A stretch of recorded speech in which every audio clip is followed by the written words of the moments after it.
vibes and high tides. Good vibes and high tides. Hello, everyone.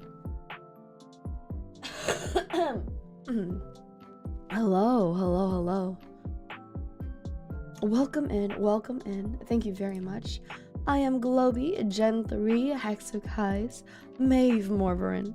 I am our older sister figure, an Ojo-sama, and corporate heiress Selkie. Hello. Yes, I do still have just a little bit of a cough, but nothing was going to keep me away from you today. All right? Nothing. Hello. Hi there. Yeah, of course, Abby. Thank you for doing. Everybody, please congratulate Abby for our pinned, I love that it says pinned tweet. I would have also said pinned tweet, but our pinned comment for today. If anybody's ever curious about how to get a pinned comment, I want you to know there is no rhyme or reason. I pick the way that I pick. Sometimes I pick the first. Sometimes I pick the most interesting or new. And then sometimes I just like to pick whatever name I can find. There is no rhyme or reason. Hello. Hi. Good vibes and high tides, everybody. How were our, how was our times? How was our times? Let's see. I wasn't off yesterday, was I? Oh, I was, because I was, who here got to catch me doing Mad Libs over by Marachi's Christmas party stream, Today was a bit of a wonky week, honestly. Yes, I was at Marachi, thank you. Oh, I understand it now. Yeah, you understand it to be no rhyme or reason whatsoever. You would think there was. I think originally I wanted to be like the first person who sent it in after I started stream. And then some of them started getting really cohesive throughout the actual stream. And I thought, oh, well, that's probably better, especially for collabs. And then sometimes I just thought, well, you know, I haven't pinned this person in a while. Don't take that out of context. Whoa, congratulations on your vacation. Hi, everyone. You're new here? Well, welcome in, meme. Everybody, please do a nice welcome in. I've seen it, been fun. Oh, I'm glad you got to see it. I know Rose showed up yesterday. Rose made sure that I knew they showed up yesterday. Rose very adamantly made sure of that. Yeah, everyone deserves a chance, not just the sweats. Exactly. You know, it's just, sometimes it's just like that. I want everybody to know the last few days, as I've been sick, I've been addicted to watching queso streams. And what's great is I keep talking. Every single time I tell my little Apple TV, like, hey, turn on queso streams. They spell queso like the cheese. Q-U-E-S-O, queso, right? Howdy. Yeah. Welcome in. Today we are continuing our series that I did not expect to be a series. It'll be a long part, but I think finally I should take a look at SCP Explained. I don't know almost anything about SCP at all. I've once played an SCP game and I still didn't know. I was like, oh, these are just monsters. These are monsters, but apparently these monsters all have numbers and names, and all of them are almost like a collective. That said, yes, I did see earlier somebody talking about Cabin in the Woods being a really good SCP movie. Funnily enough, I did watch Cabin in the Woods when I was at like a Christmas party. Oh gosh, I barely even remember this. Let me see. Where did I watch this?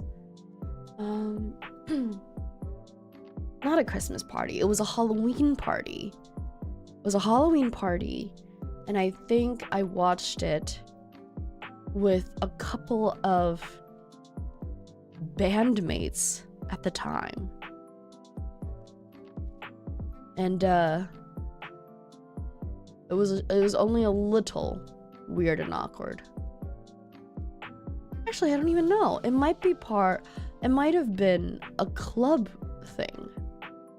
And by a club thing, I mean, you know, like like a volunteer club type of thing. Yeah.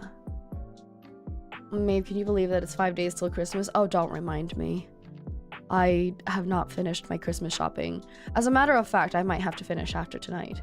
Or after today, this one. Were you singing? I definitely sing. Often.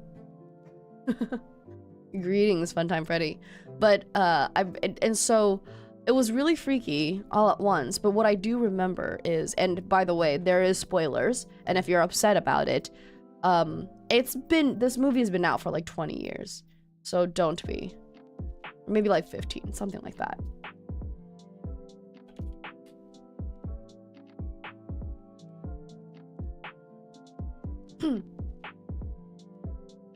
Anyways,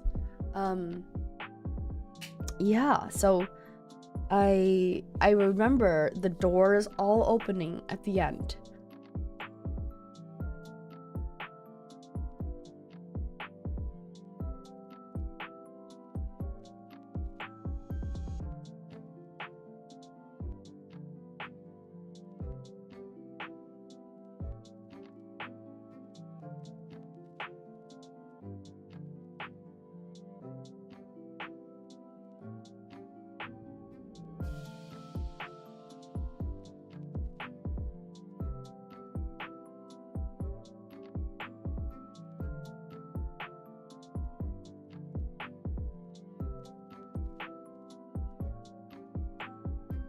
Pardon the mute. I am coughing a lung out.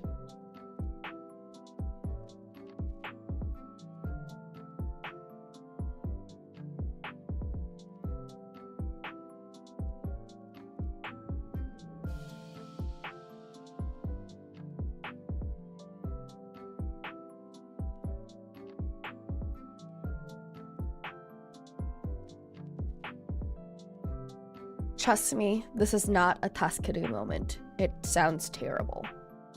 You missed a few I'm alright. I'm just a bit ill.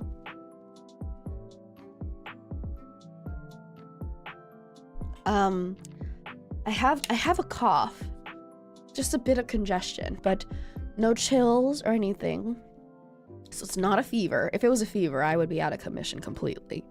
But I think it's just a bit of a cold. Yeah. But let's see, what was I talking about? Yeah, all the doors come up and like all the monsters come outside, right? But I didn't consider anything about SCP at the time because, well, SCP I think almost didn't even exist at that time. Now we're doing a watch along with some SCP Explained, okay? And this channel is called SCP Explained Story and Animation. If this is not the correct channel, I would be surprised. That said, it did. Well, I'm surprised whoever created Cabin in the Woods then. But it's not impossible I would watch it again, because I remember Cabin in the Woods being not the scariest film, even though I get scared very easily, right? That said, one thing to say about the Yap and Yikes is SCP Explained story, the whole thing has 700 videos.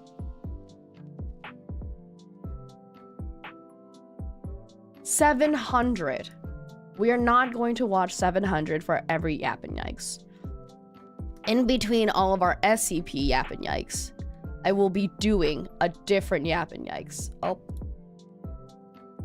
Thank you so much for the donation. Thank you. I really appreciate that. That's awesome. Thank you so much.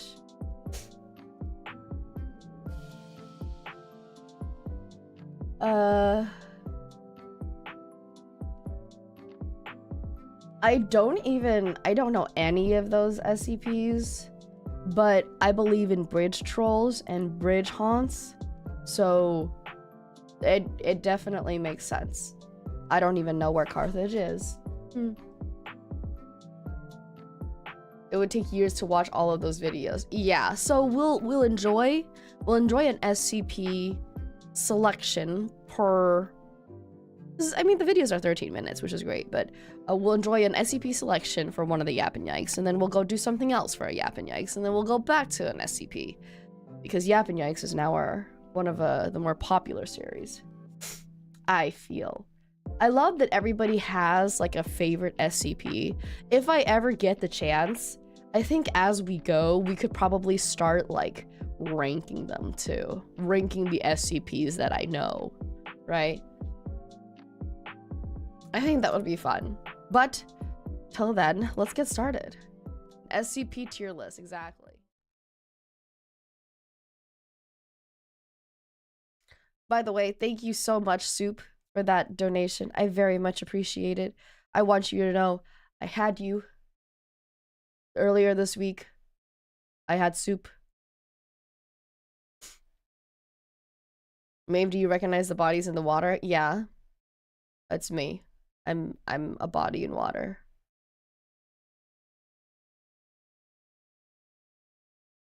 Surprisingly not a fan of SCP-86. 86, what's your name about then? Let's just make sure that all of the sound works. Don't what? Don't what?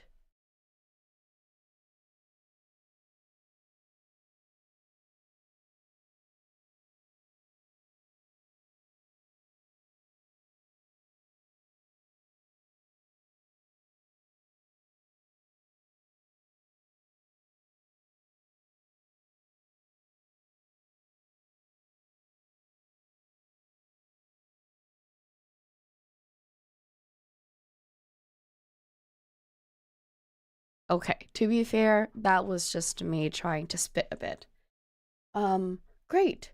Let's just get started. Let's get started. Everybody ready? Everybody got a little bit of their popcorn, a little bit of snacks. I have a bit of water right here. I will go and get water after I think a couple of videos. Let's do it. I'm ready to finally know. Finally be explained about SCPs. We were a team, despite our differences. In spite of the terrible things they've done, louder. We were still a team. That's not how the higher-ups saw it, though. No. Oh, just a reminder. Just a reminder, everyone.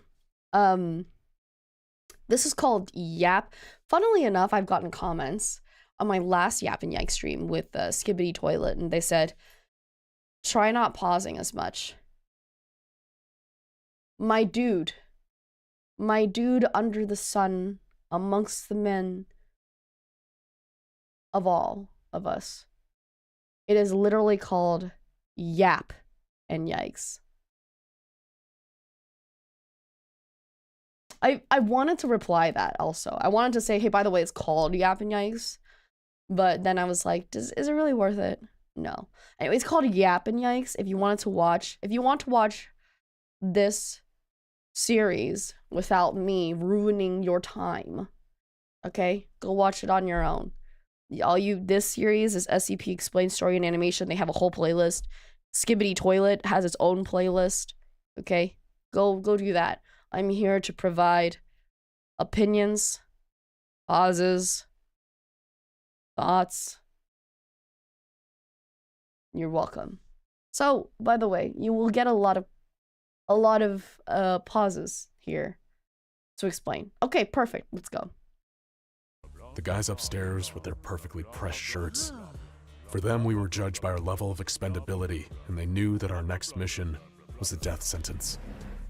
One by one, that thing took out my team, my friends.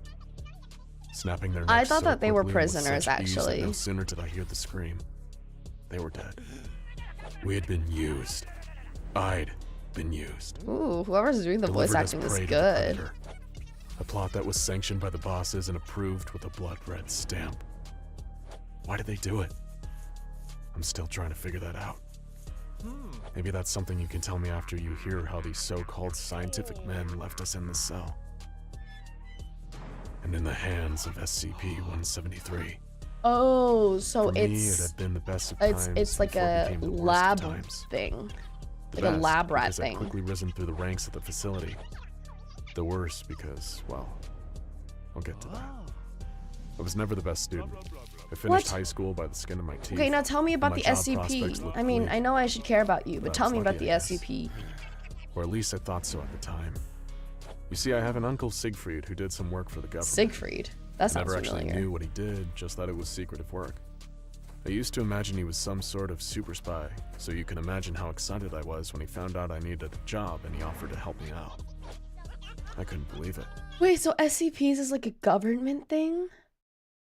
Do you think that, okay, so it's called the SCP Foundation, and it's a government thing. Yeah, I believe it. I mean, I know the SCP is a fictional series, but I believe that the government has a whole facility out there holding onto aliens and other creatures that we don't really have access to. I always thought he hated me. I wonder if they made it. Did they make the SCP? But now he'd had a change of heart and was willing to take me under his wing. Wow. What did I get to The do? level of Undercover manipulation, am I intelligence right? gathering? International assassinations. Just you wait, he said. Would you rather be And assassinated that's how or I work found at the myself SCP walking Foundation? into a sprawling, futuristic-looking facility where they handed me a level 1 security clearance card with big, bold letters that read, janitor. But I was happy. Just the words security clearance made me feel important, and it beat flipping burgers. I pushed mops, turned off lights. I don't dislike flipping burgers. Am I good at it? No. But I don't dislike it. Nothing's wrong with flipping burgers. Lights, fired up generators, clocked in and clocked out. But all that time they must have been watching me, grooming me, waiting for the day they could throw me to the wolves. I should have known. I've always been an expendable kind of guy. Oh no, don't say that After a about few yourself. years, I was called to an office, and there was a man in a plaid shirt and kind of a tweed jacket that professors wear. He looks He like a asked me, lumberjack. "Do you have any idea about what we actually do here?" And to be honest, I didn't. Okay, so my question now is, like, who do they decide to be the guinea pigs, and who's the one that decides that? And how do I become the one that decides it instead of becoming the guinea pig, right? I knew that there were many parts of the facility I couldn't enter. I imagined that down a maze of corridors were weapons being built, or prisoners being interrogated. But I had no idea about the anomalies. How could I? Before I was told anything, I had to sign a bunch of forms. There were so many I thought I'd get to find out who really killed JFK. Huh? And while they didn't come out and say it, what I inferred was that if I ever talk about what happens at the facility to someone outside the facility, well, let's just say it's not the kind of thing they'd spell out on a piece of paper, but it involves padded cells and rusty tools. Okay, but which is worse? That or working or coming across being put up against an SCP? Just asking. I wasn't scared though. I was part of something big, something secret. And I loved Yeah, the wrong part so of I it, signed buddy, my life away apparently. with no hesitation. Soon after, I was introduced to my first anomaly, the safe class, of course. They took me to an observation room, and from that room I could see into another room with a sign on the wall that read SCP-067. Oh, so I just they stood there, are waiting for something learning. to happen, when in walked another guy in a white lab coat. Some of them "Welcome to your literally first do anomaly. nothing. They just look funny. Is it okay if I hook you up to this heart monitor? We want to gauge your reaction to what you see." "All I can see," I told him, "is an empty room with a table and what looks like a pen on top of some papers." Here's the deal, right? My question is this, like, so SCP is secure, contain, protect, but then what's the other part of all this? Like, if they do nothing, right? If the SCP does nothing, do you really need to continuously send guinea pigs in there to say that they do nothing, right? Hello, Prop Studios. Hello, hello. "Correct," he said, half smiling, as if I was some kind of idiot. "That's SCP-067. Okay, what I the thought heck about do you telling him mean? that if I needed years of training before I could see a pen, that I probably should have taken that fast food job. Could have been a shift manager by now. Then they brought a young chimpanzee into the room, small enough to be harmless. One of the guys forced a pen into the scared chimp's hand and something strange happened. It started scribbling. What? Nonsense at first, but suddenly it was sketching and drawing faster and What? faster. I could catch glimpses of words and images. By the time they dragged it out, it was flailing around like it was possessed. That pen has power. said the man in the lab coat. A power whose source or origin we don't fully understand. It's a ghost. SCP-067 is just a haunted pen. I'm doing fine, thank you. I'm sick, but I'm doing fine. Thank you, Prof. One of the guys in the other room held the chimp's drawing up to the window. It was a perfect sketch of the Tower of London, intricate and brilliant. It's a ghost. It's a haunted pen. The ghost of an architect. Wow. I've solved SCP-067. You're welcome. Above the sketch was the title Tower of London, Tudor period, circa 1541. The year Margaret Pole, the Countess of Salisbury, lost her head on the chopping block. Oh, dang. Underneath that, the chimp had written, "Pity. She was no traitor. Take it from me.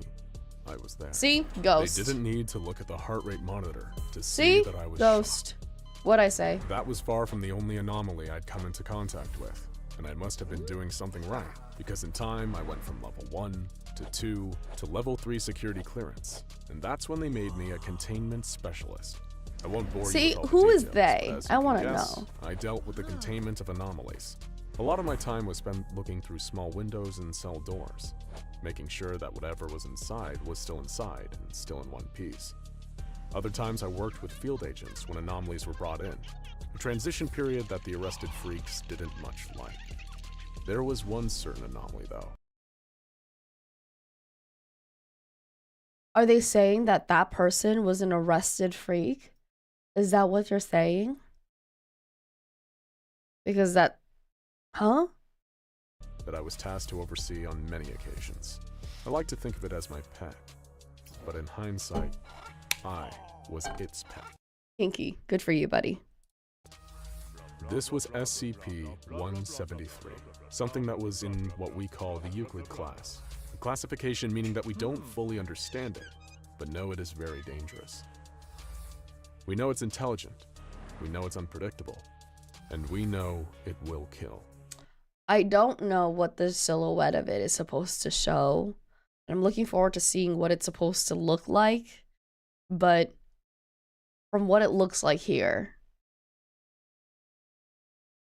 is that it should fall over because it's head heavy, top heavy. 173 already. That's the first one that's in... This is the first one, actually, that's in this playlist. So, I that's why. And for that reason, there's people tasked with containing it and keeping an eye on it at all times. At first glance, you wouldn't guess just how dangerous 173 is. Oh. You wouldn't think it's That looks incredibly weird. intelligent. Look at his tiny little arms. That's because it's more or less a walking slab of concrete and rebar with stunted limbs and traces of spray paint that give the impression of a dopey face. Oh, it's... We have to enter its cell twice a Wait, week it's for kind of cleaning cute. days. It leaves a disgusting, foul-smelling liquid Oh, on the not floor. cute. Ew. A reddish-brown substance that I can only describe as a mix of blood and waste products. Ew. Where that stuff comes from gross. has remained a mystery since we first contained it in 1993. Going into the cell was always a Kind of three-man sounds job like it should be like because, and this is the maybe no face weirdest from part of Spirited Away. 173, it can't move if human eyes are watching it. That's why you need at least Oh. 2 people watching it at all times. If you were in the room watching 173 by yourself and blinked, you'd be dead before your eyes opened. That's just... Wait, it's a slab of concrete with somebody just spray painting a face. That's a weeping angel. Yeah, that's just a weeping angel. Weeping angels are also slabs of concrete, as far as I know. What the heck? We don't know how it moves that fast, but in that fraction of a second, your neck is snapped so hard it's almost like being decapitated. I've seen the videos to prove it. All it took was a sneeze. He wasn't even finished getting the rest of the achoo out when there was a flash, and his partner was left lying on the ground. His head twisted around the wrong direction. So, you can understand why we now require 3 men for any time we must enter. So all 3. Then, a few months ago, I was told that a long process would begin to train and re-educate some... So here's my question. Why can't they just watch it through like a camera or something, right? Because or if they watch it through a camera, I want to know what the movements are. I want to slow the movement down to see how they move, right? Future Class Ds. Class Ds are mostly prisoners with lifelong sentences, or those we've taken from death row and given a new lease on life. We were apparently understaffed, so why not employ these men whose lives had pretty much ended anyway? That was the rationale. Or at least that's Wait, what? Class Ds are mostly prisoners with lifelong sentences. Prisoners with lifelong Those we've sentences. taken from death row and given a new lease on life. We were apparently understaffed, so why not employ these men whose lives had pretty much ended anyway? That was the rationale, or at least that's what they told me. I was told to train them on their new job, mopping up 173's mess, so that me and the rest of the containment specialists could focus on more important tasks. They hadn't been through the training I had, seen what I had seen. But after showing them the video of 173 nearly taking off a man's head, they were more than willing to follow the rules. They understood not to blink or turn away or sneeze. Well, it's not like anybody can control when they sneeze. Sometimes it just happens. Okay? It's not like I think about blinking. Great, now I'm thinking about blinking. What else was I to say? Oh, yeah. So SCPs are not very original. It happens when random people write stuff. Honestly, Weeping Angels aren't necessarily the most original. I don't know. They are and they aren't, right? I mean, the first idea of a Weeping Angel I had was Toy Story, in which I continuously opened. I was like a child. This is actually really funny. So I was a child and I had little Barbies, right? I wasn't a very big doll person, but, you know, young girl, the birthday Barbie. It's so easy for everybody to think Barbie. And I would just leave the little Barbie dolls. And I, for some reason, I'm just not a big doll person. I always disliked them being around me whenever I'm eating. I always had this giant fear that the hairs from the Barbies would somehow make its way into my food from like the other side of the house. And after I watched Toy Story, I would put them in and I would open the door really fast just to see if I could catch them moving, you know, some things like that. Yeah. And I feel like mannequins, people thinking mannequins, the idea of mannequins moving when people aren't looking has almost been around forever as well. Yeah, that's a totally rational fear. I don't know where it came from. I promise. I have no idea. But it's, you know, I'm not the most original person, so it's okay. Even things like this, I still enjoy. But now I do consider anything that moves when I'm not looking that can kill you a weeping angel, basically. And that any lapse in focus could lead to a violent death. So I started to show them the ropes, how we move as a Wait, that's team actually into the so cell. funny.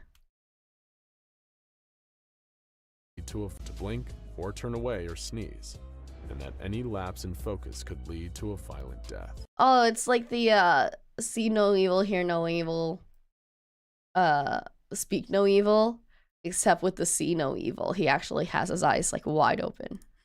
So I started to show them the ropes, how we move as a team into the cell. Alrighty, crazy. Seal kisses and ocean wishes, sweetheart. 173 was always sitting in the corner of a cell, no expression on that crude face. Listen, he's spray paint. When we walked in its cell, I got the feeling it knew something had changed. I felt almost as if it was communicating with me, but I couldn't tell what it was trying to say. And then Can it actually move? It was a Tuesday afternoon, 3 days from the last time we'd cleaned. As usual, 173 had covered the floor with that horrible lick. I thought it was once every We 2 weeks. My new team alert as always, and some of them cleaned while others kept their eyes focused on the thing in the corner. Things were going smoothly when we heard a noise I knew very well. It was the sound of the cell door locking. Someone must have screwed up. Hey guys, we're locked in here. I shouted through the intercom. Uh-oh. Nothing. Guys, the damn door is locked. Uh-oh. Nothing. I Oh lost it a bit. no. Open the door, will you? Nothing. My team looked at me. The ones not on eye contact duty, that is. As if I should know what to do. Hoping that this had happened before and that there was some kind of standard plan to deal with it. No. There wasn't. We were always observed when in the room, and I knew that a technician couldn't accidentally lock the door. It was impossible. There were protocols. Someone had done this on purpose. Oh my Before god, us sat that's in the corner of the room insane. as far from 173 as possible. Our eyes locked on it. It didn't move an inch as usual. Just stood, staring at the wall as it always did. We stayed awake through the night. What happens if you touch it? Holding on to the slim hope that something had gone wrong.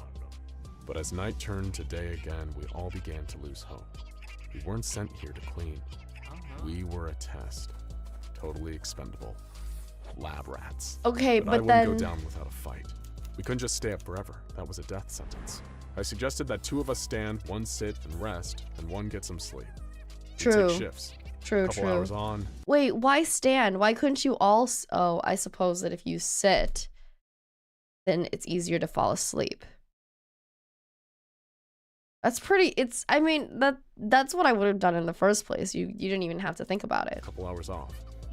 Maybe we could show that we wouldn't give up. They'd have time to realize what they were doing was insane. Call off the test and come free us. My question is this, like, what possible test could you be trying to prove with this, right? Like, that it would kill or what? And it seemed like we'd actually be able to make it another day or two when everything went wrong. It was my turn to sit and rest when I heard the worst possible noise. Snoring. The con next to me was sleeping quietly, so it must be one of the standers.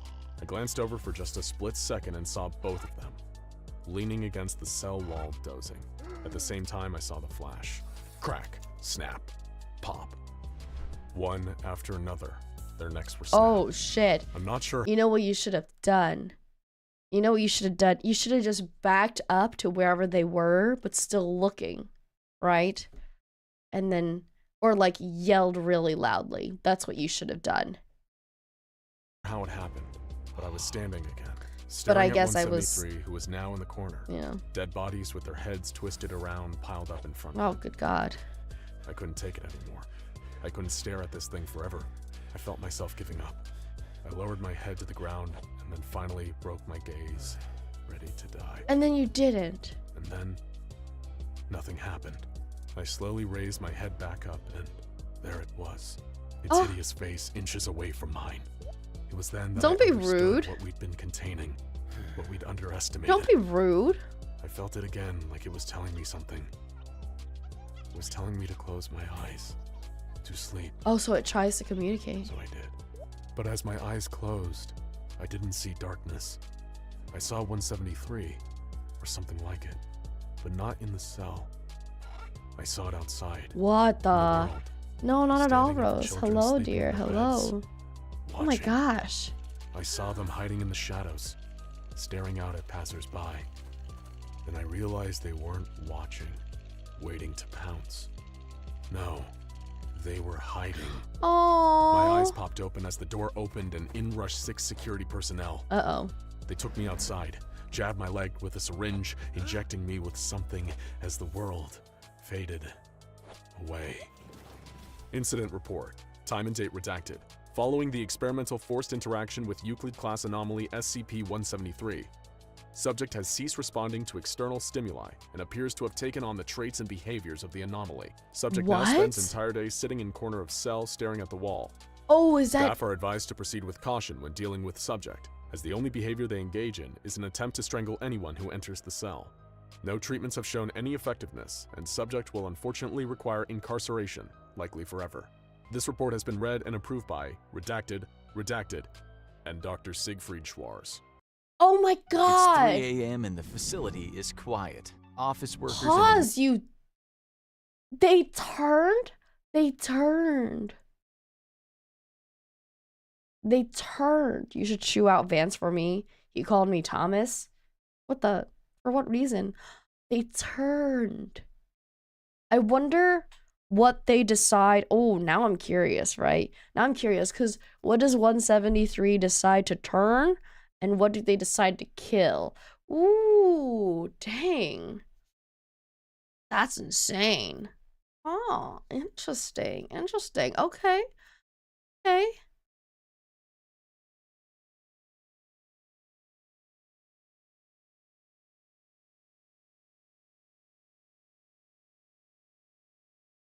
Okay, okay. I mean, not bad. My first SCP, I will not remember any of these numbers, by the way. These numbers are all fake to me. But my first SCP, not bad. Kind of interesting. Kind of interesting. It's easy enough just to kill, right?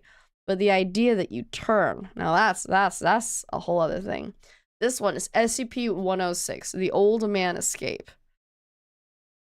Administrators roam the halls. Security officers stand at their posts, clad in advanced tactical armor and Who carrying does all the standard-issue voicing? M4 Because carbines. 3 Foundation employees sit at flickering monitors watching. wait, let me see this. SCP art, some video.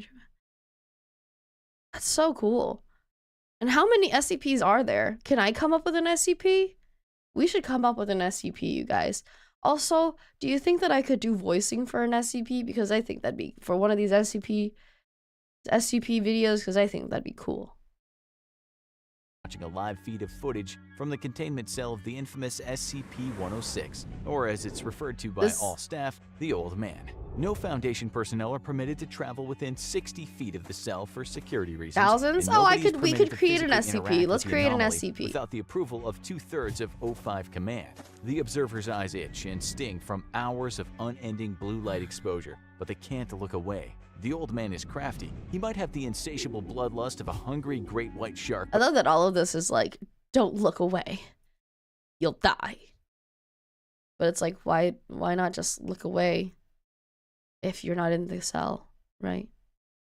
But he's not mindless. He's a calculating predator, more sadistic than the worst human serial killer. That's He's not a always searching serial for the killer. next That's opportunity. also According to his the own Foundation SCP. records, he's Anything been is an active SCP at since this least point. World War II, and it's Oh, estimated wow. that he has hundreds, if not thousands, of victims to his name. He looks like a and Many vampire. of those made simple but extremely foolish mistakes of underestimating him.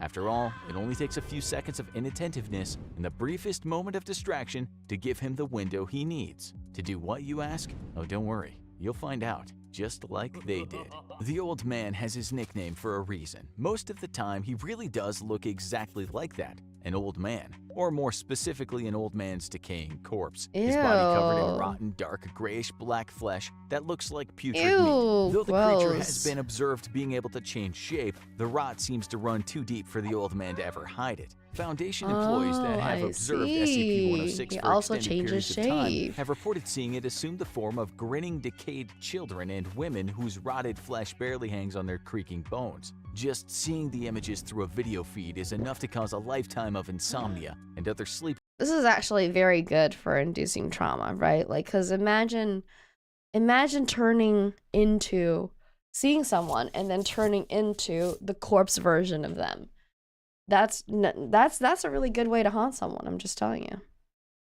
Sleeping issues. Still, they have a job to do and the cameras remain fixed on the Old Man. He's been completely motionless for 3 months, just sitting there like a Buddhist monk in deep meditation. A novice might see this period of inactivity as a cause for celebration, but those with experience know that this is merely the calm before the storm. SCP-106 can remain in a dormant state for months at a time. Is that Described by the me? Foundation scientists as a SCP-106? rolling state. It's believed that the Old Man is simply waiting for its captors to get soft, make a mistake, or simply have a momentary lapse in concentration, which is all it needs to make its move. It had happened so many times before, and it was about to happen again. One of the observers must have felt an overwhelming wave of anxiety as he saw the creature ever so slightly twitch. Just a tiny quiver in the shoulder muscles, but that was enough to tell the observer that their day had just taken a terrifying turn. He grabbed the emergency phone fixed to his desk and practically screamed into the receiver that 106 is moving, that they need a tactical team stat. But he was already too late. He and the other 2 observers stared into the monitors with their mouths agape as a gooey rust-like substance began to pool around the creature on the floor of its cell. Slowly, the creature craned its withered neck around. Its face was fixed into a broad, yellow-toothed, lipless grin. Its eyes had the kind of dull, flat malice of an underwater predator. Wait, okay, so it moved and they freaked out that it moved? Isn't that supposed to be like I thought that it was like moving was a regular thing, but that sitting down was the calm before the storm. And they're like, it's too late. It's moved. It already has yellow liquids falling off of it. What? It looked directly into the camera, directly at them, and smiled. The observers knew this was bad. Really, really bad. With what they could have sworn was a little nod, the Old Man began sinking into the rusty puddle it made on the ground beneath it, until it had disappeared entirely. SCP-106 is capable of phasing through any solid surface with ease, making it one of the hardest entities to reliably contain, and earning it a spot on the dreaded Keter class, reserved for the anomalies that are complete nightmares to keep locked up. Through the years of costly research and deadly trial and error, the Foundation would later devise ways of at least slowing the creature down. It's shown to have an aversion to lead, highly complex or random physical structures, and intense bright light. None of these cause harm to the creature, as far as we know, literally nothing can, but they'll at least buy you some precious extra seconds with which to at least try and escape. Seconds the 3 observers didn't have. One of them grabbed an emergency line again and barked into it that they had lost visual on the anomaly. Just then, the observers heard a faint crackling sound behind them and the hissing of a chemical burn. Okay, so my question is, why didn't they just fill the entire fill the entire cell with lead? What did you like? Hold on, having 3 observers, but having no way to. What is the point, right? What is the point to observe this when literally they could just, like, if the old man starts to do it, there's no way to stop him. So it's like, what was the point of having observed this at all in general? Also, I think the 3 months of dormant period is probably just refractory period for him before he starts able to teleport, right? That said, it's like, okay, now who are you going to call and what are they going to do? Huh? They turned in horror to see a huge rusty burn mark expanding across the wall, right next to the door, which was their only escape route. They backed as far away from the door as they could as a rotten hand began reaching out of the mass of corrosive black sludge, followed by the grinning face of SCP-106, you just chop the hand ready off? to have some fun. I mean, it's a Meanwhile, decayed... 2 heavily armed security officers, Agents Goodwin and Resnick, came charging down the corridor toward the observation rooms. It became a bleak slogan during SCP-106 escape attempts that all you need to do is follow the screams, and that motto was proven true that night, because awful things were happening to the observation personnel. They were certainly screaming about it. Of course, even with the top-of-the-line firearms, there was little they could do to harm the rampaging old man. He seemed immune to all forms of physical damage. All they could hope to do was keep the thing distracted until the scientists and containment specialists finished the preparations to lure him back into his containment cell. Goodwin surged forward while Resnick covered his 6. Vigilance was key, as unlike a standard human combatant, SCP-106 could attack from literally any angle, including above or below. Physical obstacles were irrelevant to him, and no cover was safe. The hardened security officers could see the burn mark on the wall of the observation room as they approached. SCP-106 was perpetually coated in a thick black mucus with powerful corrosive properties that left any surfaces it touched permanently marred. Foundation scientists speculated that this mucus served as a kind of pre-digestive substance that tenderizes meat and bone alike. But to what purpose this serves is a mystery, as the old man has never been observed eating. It's postulated that the only purpose is causing additional pain. Goodwin and Resnick knew to treat this hissing sludge as a potential threat, as the corrosive properties would remain active for as much as 6 hours before finally fizzling out. The 2 officers shared a quiet nod before Goodwin breached the observation room door 6 hours with of the hard kick. corrosiveness is The 2 actually of them very surged good. inside, guns at the ready. In their time working at the Foundation, they'd seen some truly horrific sights. From the mutilation of D-class personnel, typically death row prison inmates brought in for use as SCP guinea pigs, to the violence and mayhem of a containment breach. But there was nothing in their past that would ever make the horrifying sight they saw in the observation room that night feel normal. All 3 observers were dead. Almost nothing remained of 2 of them, and the 3rd, while still in... See, it eats humans. The corrosiveness, it just like seeps into the human skin and it eats and sucks up all the humans. No longer looked human. He looked like he'd somehow been dead 100 years in the brief period that the old man had been free. His skin was gray and completely dried out, and his mouth was locked into a perpetual scream. It was a massacre, but there was no sign of the old man. Goodwin grabbed his radio and whispered, "This is Goodwin in Observation Room 6, requesting immediate backup. We have no idea where this thing..." But his sentence was cut off by a sudden scream from Agent Resnick. SCP Foundation security officers are as tough as nails, the best of the best, you might say. You might hope, at least. From the top military organizations in the world, so hearing one of them scream in fright is a rare, if not impossible, occurrence. But even they were forced to yell out in fear when they looked up to see the old man standing on the ceiling, grinning down at them. Resnick raised his M4 and shot a 3-round. As you can tell, a lot of the military stuff doesn't work on SCPs, right? They're kind of different from that. If I were you, I would just talk to the SCPs that I can communicate with and use them to round up other SCPs. Just saying. burst at center mass. SCP-106 didn't care. Even under sustained gunfire from the two security officers, it didn't flinch. The old man simply reached down and snatched Agent Resnick from the ground like it was picking an apple from a tree. The old man held Resnick in one hand and pounded its other rotten fist into the agent's body, breaking all of his bones. Resnick screamed for his partner to help him, but there was no time. Before Goodwin could do anything, SCP-106 began receding back into another slimy burn mark on the wall. With the this agent? time, he was taking his screaming victim with him. Agent Resnick gave one more horrified scream before he was pulled backward into the inky darkness, leaving the room silent except for the burning hiss of the corrosive goo left behind. You might think this would be the end of it, but no. For poor Agent Resnick, the worst was yet to come. He was being dragged into what the SCP Foundation scientists refer to as the Old Man's Pocket Dimension, a miniature layer of reality within our own where the malicious SCP is essentially a cruel, all-powerful god. If nobody... Is this his expanded domain? What is...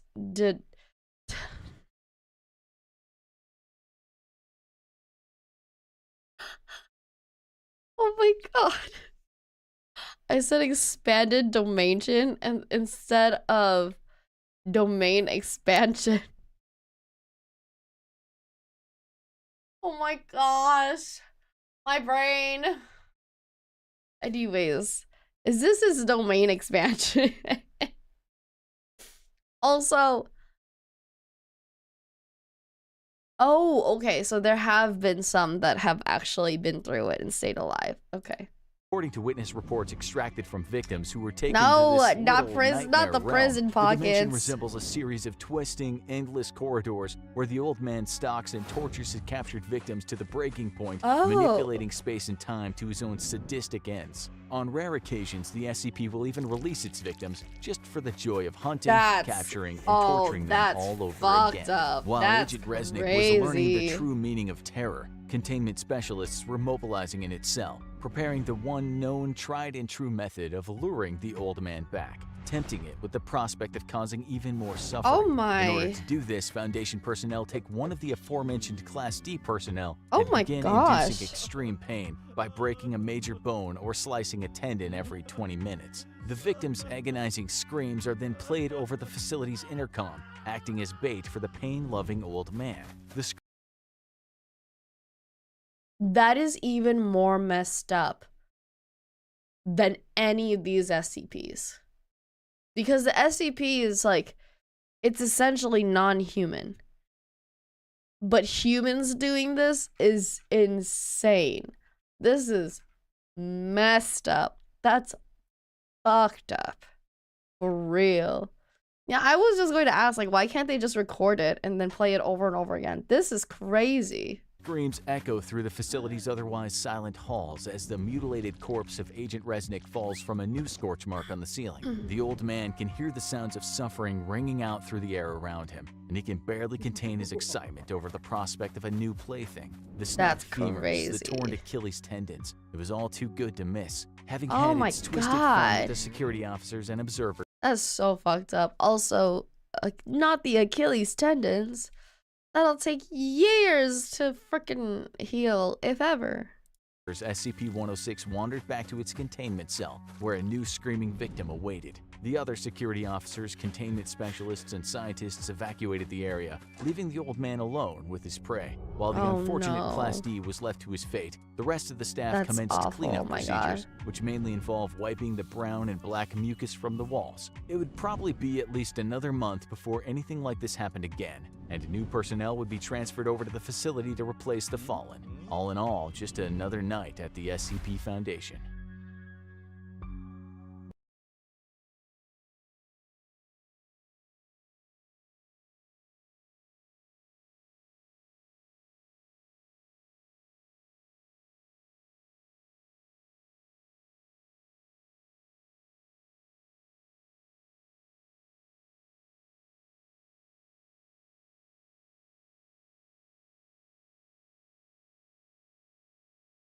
Thank you for the hearts.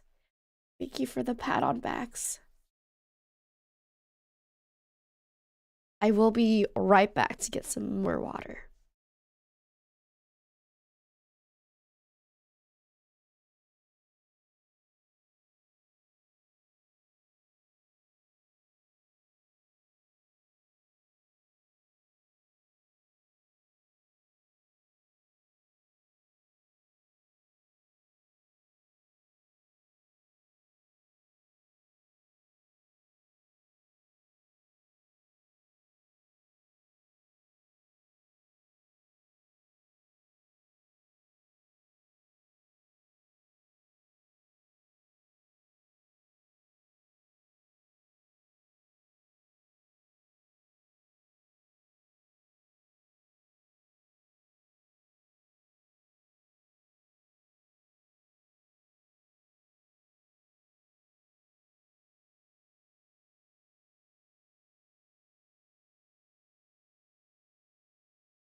I think that one, personally, for me, was a little more, I don't know. It was a little bit sillier.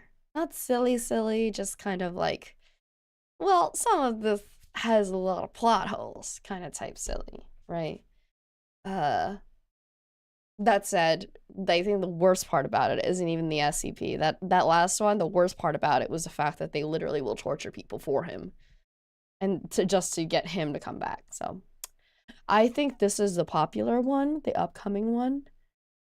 SCP-049, the Plague Doctor Captured. So this video features original stories based on and inspired by the SCP Foundation. Ah ha ha ha, very funny. Good one. The esteemed Dr. Thomas Morstead entered the cell of the anomaly. He'd been warned and even chastised by his colleagues. But who in the Foundation could tell him what to do? He was the best at what he did. Maybe the greatest in the whole history of the Foundation. Is that not the same one from the very first SCP? SCP-049 bid him welcome, cordial as always. So polite, in fact, that you'd never guess you were talking to a killer. Dr. Morstead knew the truth of what he was dealing with, but he also believed he could get through to 049. Calm him. Exorcise the devil from him. It was the meeting of two great minds. One of them human, one of them part human, part something that has never been clear. It was to be a battle of wits, and like so many great battles, this one would turn into a massacre. Before we get to that interesting. Meeting, okay, this SCP-049, the Plague Doctor. SCP-049. If you saw him in the street, the first thing you'd think of is plague, because 049 always looked the same. A man dressed in black robes with a Plague Doctor's mask. But this wasn't a costume that could be taken off. In fact, it wasn't a costume at all. It was him. The robes had grown out of him like an exoskeleton. That horrible mask with the pointed nose wasn't covering his face. It was his face. A kind of shell that had seemingly sprouted from bone. The first reports came during World War II. In a picturesque town in the south of France called Montauban, people had begun going missing. Is that real? Disappeared from their beds. Is that a real place? Montauban? I've never been there. In the middle of the night and weren't seen again. Adults went to the market and never returned. Local authorities searched high and low. They scoured nearby woods and dragged the rivers, but nothing was found. Because what was happening was real. Criminal. There was no clue they could stumble upon or eyewitness who would break the case. Because he ate them. This was something else. Something that the townsfolk could never understand. He ate them. Word spread.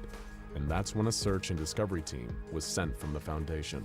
It was a cold, dark night in January of 1941 when the team found what they were looking for. They walked through the open door of a small house located not too far from the Grand Chateau de Richelieu. France is a real, yes, okay, thank you. And he wasn't alone. The floor around him looked like it was moving. Upon closer inspection, the team saw that the floor was covered with writhing, grasping bodies. It's patients, as it called them. Bienvenue chez moi, said the thing. Welcome to my home. Hear me out. Those so-called patients crawled towards the team, intent it seemed to cause harm. The hostiles, now known as SCP-049-2s, were deemed dangerous and had to be eliminated. I mean, why are they hostile? That didn't bother 049 in the slightest. It just sat there, occasionally looking up from writing notes in a leather bound. Wait, how do you know it was hostile? What if it was crawling towards you to get help? Ended, it simply closed its book, stood up, and allowed itself to be escorted away. And that's the story of how 049 ended up at the facility, becoming a guest of sorts, staying in a standard secure humanoid containment cell, Research Sector 02. It's literally just a scientist. Literally just a scientist. Site 19. The few that came into contact with 049 remarked that it was a pleasure for them. With its impeccable manners, vast knowledge of medicine and human anatomy, sharp tongue, and stinging wit. They almost became spellbound listening to it, caught in the throes of its charms until, with the simple touch of its hand, it would drain the life. Oh, I see. That's why SCP-049 was classified as a Euclid. That's why armed guards were always stationed outside its cell. It's why doctors took great precaution. Armed guards are always stationed outside its cell, as if it couldn't just open the cell and touched it.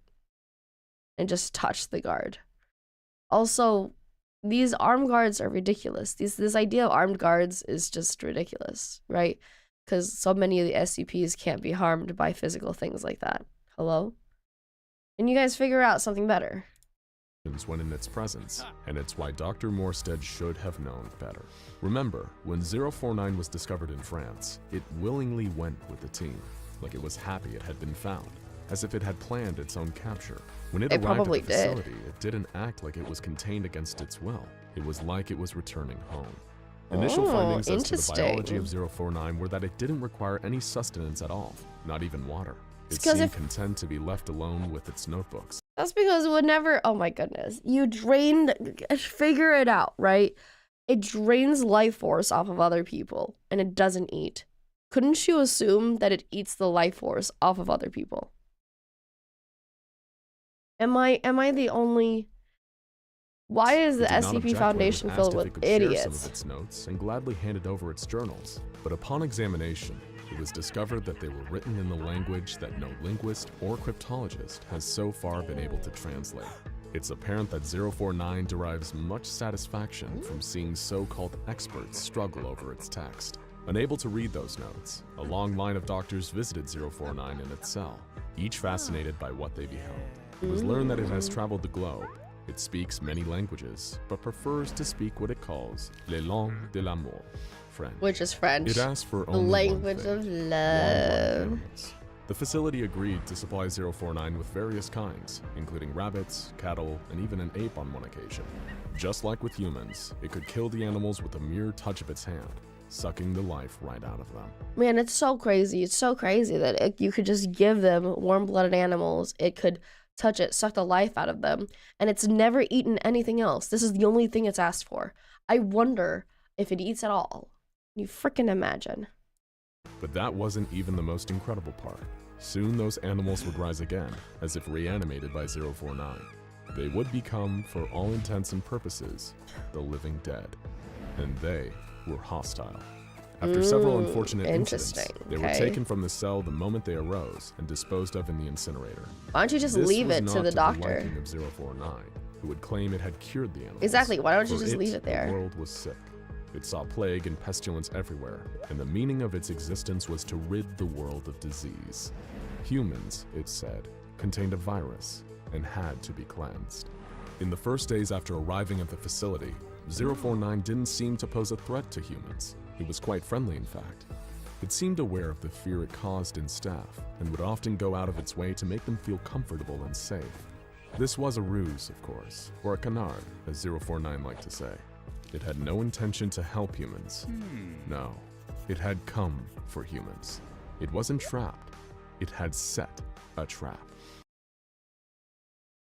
Okay, but here's my thing, right? I actually truly do believe that humans are a disease. Bet.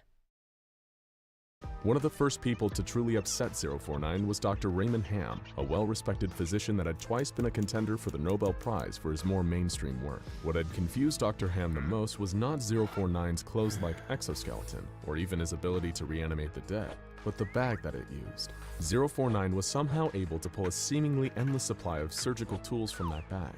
Sometimes it would even pull out objects that were somehow larger than the bag itself.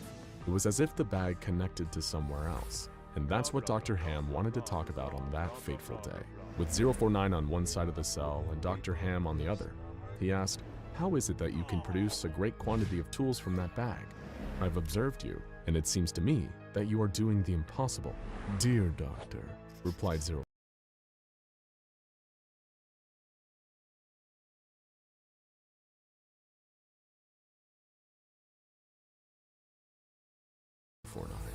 "The scourge, the great dying, cannot be fought with a handful of toys. My bag is merely the product of my imagination. It gives me what I require. You, dear sir, it seems, are limited by your imagination." It stopped for a second or two and stared at Dr. Ham. "I detect you are unwell." Oh, I'm so sorry. Yeah, I did say something. Basically, I was just kind of saying, like, what a smart... I mean, of course, it's a smart doctor, right? This is a quote-unquote Nobel Prize doctor. But at the same time, it's like, how did nobody else say anything about this bag? like saying like, oh, it always carried around a bag. Like how did, I mean, I understand that it's for the point of telling the story. I'm just being picky. Also, huh? In a voice not as amiable as before. It's just a cold, said the doctor. Ah, just a cold. If you had seen what I have seen, you would not utter such insulting words. Dr. Ham pulled out some papers from a briefcase and approached 049, holding them close enough so it could read them. You see, said Dr. Ham, pointing to the results on the paper, those animals you say you cured, they were not diseased. They were perfectly healthy before they died. And your so-called cure, it turned them into something quite terrible. We found that if they were left alone, they began to eat each other. Oh, shoot. That's 049 insane. did not respond, and after a brief pause said only, a good day to you, doctor. Please close the door on your way out. You should get some rest. Ham refused to go, and instead turned the conversation to this real interest, the bag, demanding that 049 let him see inside of it. Very well, doctor, 049 said. In private. 049 began to pull a series of long metal poles out of its bag, followed by a rolled-up curtain that it hung between them, creating a kind of medical tent around Dr. Ham. It seemed to stare for just a moment into the observation camera outside of its cell before whipping the curtain shut. Dr. Ham was discovered 3 hours later, crawling around the floor of 049's cell, now another mindless undead. When he was retrieved by security, 049 didn't even look up from his notebook. Dr. Ham didn't get the incinerator treatment, but he did receive a fatal dose. Okay, so what I'm hearing is it has to do with the bag as well, because realistically this plague doctor just kind of closed the curtain, didn't really touch him, did they? Right?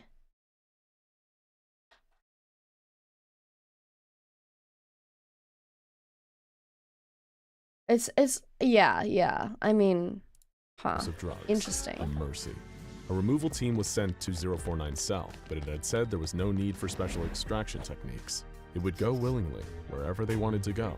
It was not, it said, an enemy of the people. The Hippocratic Oath forbids me to hurt a human being, it said while walking to the Hippocratic Oath, center. okay. My only desire is to offer you my services and expertise. The floors and walls. All right, so if you want to say something about services and expertise, I would like you to tell me things that, you know, you have expertise in, essentially. Hello, Mimi, my dear. Hello. Walls of the interrogation center room were painted a bright white. Even the table was white, which contrasted with 049, a mass of black sitting in the middle of the room. During the interrogation, it refused to admit or even accept that it had killed Dr. Ham. I cured him. I removed the pestilence from his body, it said. It was later asked if it regretted its actions, to which it replied, well, good sir, one always regrets the loss of a colleague for any reason, but I stand by my actions. The pestilence must be abated before it is too late.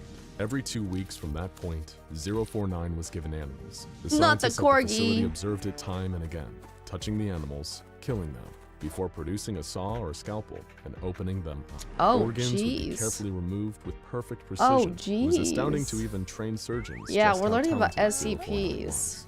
I require a close relative of yours, said 049 What? to a young doctor, who expressed shock that it was asked for one of the doctor's family members. That's crazy. I mean a great ape, Oh. said 049. Not your dear aunt. There were several instances of 049 displaying a crude sense of humor. Staff would almost forget that the thing that they were talking to wasn't human, almost. And it was Dr. Thomas Morstead that had supplied the great apes, orangutans in fact, that had been rescued from the rainforests of Borneo, only to be taken to 049's cell.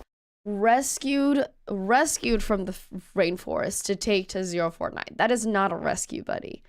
That is definitely not a rescue. Then one day something changed. 049 told Dr. Morstead that its work was done, that it accomplished what it had wanted to do, and could someone remove the cured animal from its cell? I think you'd find that it's quite the work of art. The work triumph, of art. 049 said through the intercom. When the removal team entered the cell, they found the orangutan, or what was left of it. It was lying in the corner of the cell. The top of its skull had been removed, leaving its brain exposed. On its face was the expression of relaxation, and from its mouth it issued very soft squeaks, like that of an infant. 049 said, tell Dr. Morstead that its rage mechanism no longer exists. I've removed the amygdala and made some changes to the hypothalamus and limbic system. It is cured and quite harmless. The next day, Dr. Morstead announced that he wanted to visit 049's cell. That's insane. Oh my gosh. He heard a chorus of disapproval from his colleagues, all telling him that 049 was now too dangerous. Dr. Ham was sick, replied Morstead, and 049 has assured us that he would never take another human life. He's never lied to us, and I'm going to take him at his word. It appeared that 049 had created the perfect specimen, so what was next? Interesting. As far as I know, the plague doctor technically is, I mean, the only thing that makes him an SCP really is his ability to do certain things, right? But the mind behind it is very sane. It's just not good, right? It's very sane. It can do surgeries properly, and it can quote unquote cure people of their rage. It's just not, how do I say it? It's not it's not good.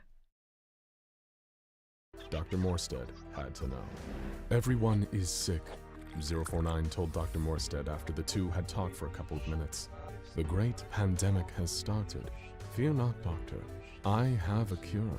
No longer will you humans spread. I mean, you just ask what the I'm afraid disease you are is. wrong, replied the doctor. What this is the pandemic you disease? speak of does not exist. We can happily live with our pathogens. We have done so for millennia. Dr. Morstead became angry that he couldn't get through to 049. I'm afraid you are suffering from paranoia. It is you who need to be cured. Oh you my God. have no idea, said Oh 049, no. standing up. What are you doing? Oh no. Shouted Morstead. You promised you wouldn't hurt a human again. I'm not hurting you. I'm healing you, 049 said and leapt across the room in a flash, placing a hand on the doctor's head. Morstead slumped to the ground. They were being watched in the observation room, and this had gone too far. He had to be moved to the containment cells, permanently. Mobile Task Force Epsilon 11 was right on the scene and burst through the door. No imagination, 049 said to himself. Those humans have no imagination at all. He began This is such a walking towards the weird task force, who SCP, opened fire right? on Because the it's like, anomaly, what's the but main bullets point? bounced The off its black imagination or colored what? mask. SCP-049 calmly touched each of the members of the task force, one by one, draining the life from them. The last one standing What's the point of stopped having an firing army and for attempted real? to run, but Like, again, why do you guys bother 049 having this? leapt across What the have you room, actually, black cape what have billowing they out behind actually him, and kept you gently safe touched from? the man, causing him to drop to the floor. 049 stepped over the bodies of the fallen team and walked out of the containment cell. The full details of what happened next are available only to the O5 Council, what are sometimes called the Overseers. The redacted report that is available reads, Standard Secure Humanoid Containment Cell, Research Sector humanoid, 02, true. Site 19. Kind of humanoid. Subject, SCP-049. Date of breach, redacted. Euclid class SCP-049 breached cell and subsequently gained access to adjoining rooms and nearby buildings. Breach lasted approximately 3 days and 5 hours. Oh, Total no. casualties, redacted, with redacted number of survivors requiring incineration therapy. Course of action, Department of Science Alchemy Division. Incineration therapy. I hate this. I hate this foundation. This is not a real foundation. What the heck? Suggested injecting anti-transmogrify disinfectant into Class D former prisoners who were transported to site and allowed them to come into contact with SCP-049. SCP failed to reanimate injected prisoners and cure them. Oh, SCP-049 acknowledged this failure and surrendered to Mobile Task Force Alpha-1. Oh, okay, SCP-049 so they did have then that. requested to be contained. Present containment under responsibility of redacted. They Present did have location its of own cure against SCP-049, that cure. redacted. End of report. Oh man. I don't dislike the Plague Doctor. So far, the one that I like the most really is the Weeping Angel type one, the sculpture. For this story, it seems like they just kind of like wanted to put multiple things all at once in here. Like, ooh, and also the Plague Doctor. Like, it seemed like it had like a power creeping issue even. New SCP. SCP-2048. Okay. Maeve Morveren, right? Corporate heiress Selkie. Harmless, generally. A manipulative tongue. And we'll go with it. We'll go with it. Hi. Alright. Our next SCP is SCP-3008, Trapped in IKEA. And I know I just went on a quick be right back. right? I'm going to go on another be right back because I need to use the bathroom. But the last be right back I did, I just went to go grab water. So be right back.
Is I'm going through the SCPs that are inside of the playlist SCP explained created, and it's literally just like the playlist of like 701. So however they added the SCPs into this playlist, I'm going through it like that.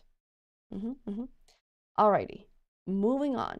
SCP 3008. So far of the 3 we've watched, I would say the sculpture is my favorite. The Plague Doctor is my second favorite. The Old Man is my least favorite so far. So now we're going to SCP 3008, Trapped in IKEA.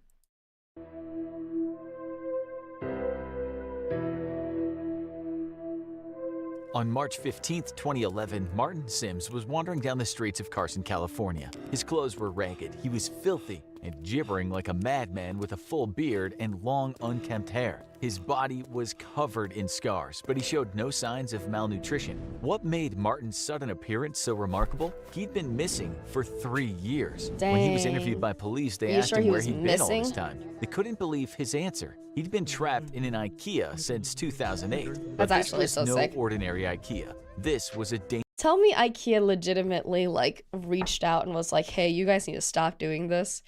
I doubt it, obviously, since it's still up. But could you imagine?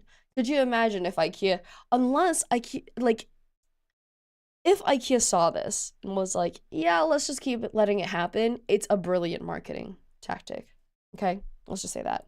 Dangerous anomaly that would come to be known as SCP-3008. There's no way a whole IKEA, okay, is being contained in the SCP Foundation. No way. Martin's strange answers in his interview were laughed off by his interviewing officers, who assumed he was either crazy or under the influence of something, but they caught the attention of an SCP Foundation field agent embedded in the precinct. The report was passed up the chain to a local site director who approved a detachment of Foundation field operatives to look into Martin's case. While he was reluctant to lead the Foundation agents back to the offending IKEA, the Foundation can be extremely persuasive. His screams of, "Please, I'm begging you, don't take me back, don't make me go back," were noted but ultimately disregarded. When the SCP Foundation had triangulated the position of SCP-3008, which was indeed an active IKEA, the entire retail zone was closed and barricaded under the pretense of a severe black mold infestation. Armed Foundation personnel also arrived on the site shortly after, based on Martin's vague statements that there were creatures of some kind inside. Due to his deteriorating mental health, Martin was unable to provide a great deal of lucid information on the specific traits of SCP-3008. But so technically it's just it's an IKEA with an extra little haunted section, am I right? One phrase he kept repeating was bigger on the inside. Once researchers were satisfied TARDIS. that Martin had delivered all the pertinent information he was able to, he was administered Foundation amnestics to erase his memory of the last 3 years and return to his family. A cover story was formulated. Martin had been kidnapped and abused for 3 years by a mentally unbalanced stalker in downtown Carson. He'd been able to escape as said stalker took his own life out of guilt, a suicide that the Foundation expertly fabricated to make their cover story airtight. With the loose end of actually not Martin's that sins bad taken of a care cover of, story the true at observation all. of Hi, SCP-3008 Welcome could in, hun. begin.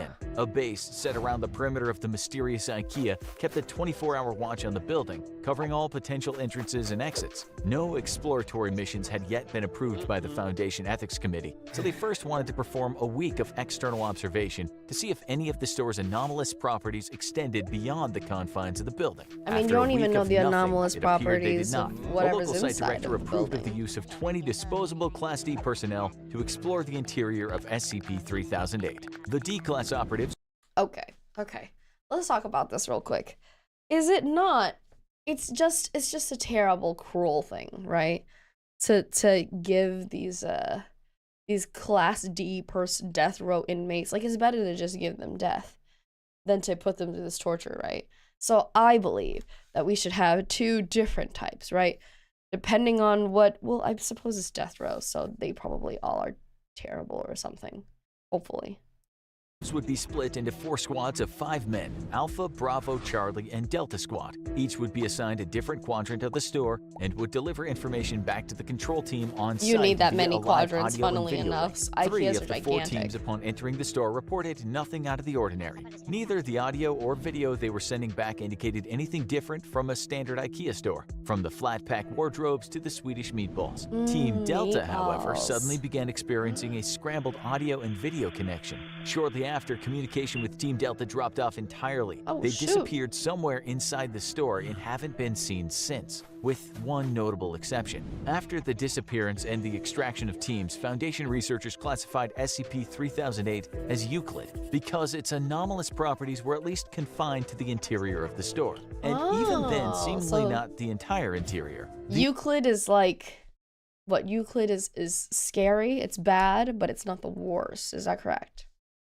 The anomalous area within SCP-3008 became known as SCP-5000 is next, the SCP-3008-1, suit. and containment appeared to be 100% secure. There was no telling how many people had already gone missing in the store over the years, but the disappearances must be stopped. Okay, The so- Foundation maintained constant surveillance around the perimeter of SCP-3008, but it appeared they could prevent any further incidents by simply preventing other civilians from accessing the IKEA store. Yeah, Martin's duh. ravings about monsters were assumed to just be the product of delirium, until Okay, realistically also, like, you guys didn't actually see if the possibility of monsters was inside in that area where the Delta group had gone?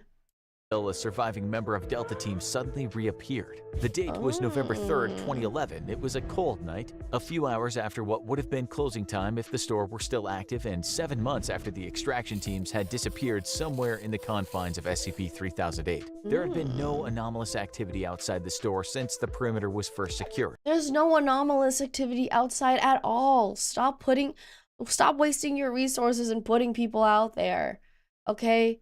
Yeah, there's no anomalous activity outside at all. And the Foundation researchers hadn't expected that to change until the last surviving member of Delta Team came barging out of the store's entrance. Startled field operatives were amazed to see him again, but they were even more amazed to see what was following him out of the store, repeating the same phrase: "The store is now closed, please exit the building." Despite the fact that the entity chasing the Delta Team survivor was wearing the yellow shirt and blue pants of an IKEA store employee, the being definitely was not human. It was around 7 Oh. feet tall with no visible face. The entity had grossly extended Oh. limbs, with each arm being around 5 or 6 feet long and ending in a huge Okay. Well, the SCP isn't the IKEA store. This is the SCP. This thing is the SCP, okay? The SCP is not the IKEA store itself. oversized hand. The whole process was so sudden that the field agents present at the perimeter weren't able to save the Delta Team survivor, as the entity reached forward with his freakishly long arms, grabbed him, and twisted his head off like a child with a doll. Shoot. The field operatives present drew their weapons and peppered the entity with bullets. It would later be classified as SCP-3008-2. The being appeared to collapse and die from the physical trauma, at which point it and the body of the former Delta Team survivor were taken for an autopsy by Foundation researchers. Oh, sorry. The IKEA store is the SCP. The entity is just inside it. The entity is also its own SCP. There were no biological abnormalities of the body of the Delta Team survivor, so it did not appear that the anomalous properties of SCP-3008-1 had any effect on the physiology of its occupants. He was not malnourished despite being missing for months, and the contents of his stomach looked to be half-digested food consistent with the menu of a typical IKEA store restaurant. SCP-3008-2, on the other hand, raised a number of perplexing was he just stuck in there questions. eating IKEA The food? autopsy That's not revealed the that the worst, creature's okay? clothes were actually part of its body, like an additional layer of skin. The creature lacked blood or any kind of vascular system. Even stranger, the entity didn't appear to have bones or internal organs, not even a brain or nervous system. It was a being made entirely of skin all the way to its core. How it was able to move, or even live for that matter, remains a mystery. Though Hear me out. Kidding again. when you work for the SCP Foundation, you learn to accept that some things will always remain unexplained. One thing was certain though, Martin Sims was right about his monsters. After the incident with Delta Team, the Foundation deemed that sending manned explorations into the heart of SCP-3008 was too much of a liability. Oh, this was too much of a liability, but other SCPs aren't? The first of these drones experienced connection issues and failed when attempting to venture into the IKEA's anomalous zone. However, after a lengthy period of trial and error, the Foundation was able to establish a more secure connection with its drones, even when deep into the SCP-3008-1 anomalous zone. It was only then that some of the most extraordinary discoveries were made. SCP-3008-1 seemed to break the laws of spatial reality, as the area of the IKEA's interior was at least an order of magnitude larger than its exterior. Just as Martin Sims had said, it was bigger on the inside, but just how much bigger? The Foundation has yet to find evidence of any physical terminators within the store that might indicate SCP-3008-1 has an endpoint, while an area of at least 10 kilometers squared has been uncovered in SCP-3008-1. It could, in theory, be infinite. Laser rangefinder tests, which are normally very reliable, have only given inconclusive results. Interestingly, the anomalous area doesn't have any clear visual differences from the rest of the IKEA store, except that it extends forever. An individual trapped within the confines of SCP-3008-1 wouldn't even realize they've entered an anomalous zone until they tried to locate an exit and leave, at which point they'd find they were already hopelessly lost. The geography of SCP Joke's on you. That's how I feel whenever I go to a regular IKEA store. It means nothing. 3008-1 does at least appear to be consistent, I actually do. so people trapped within are theoretically able to retrace their steps and escape if they haven't already ventured too deep. According to data collected during the drone reconnaissance missions, SCP-3008-2, of which there appear to be a vast population, would wander the stores aimlessly during the day. They are unresponsive to the drone's presence and did not appear to be aggressive. While the physical descriptions of these creatures could vary slightly, they all follow the same overall trend. Clothes consistent with an IKEA uniform, no face, either seemingly too tall. Do you think IKEA sponsored this?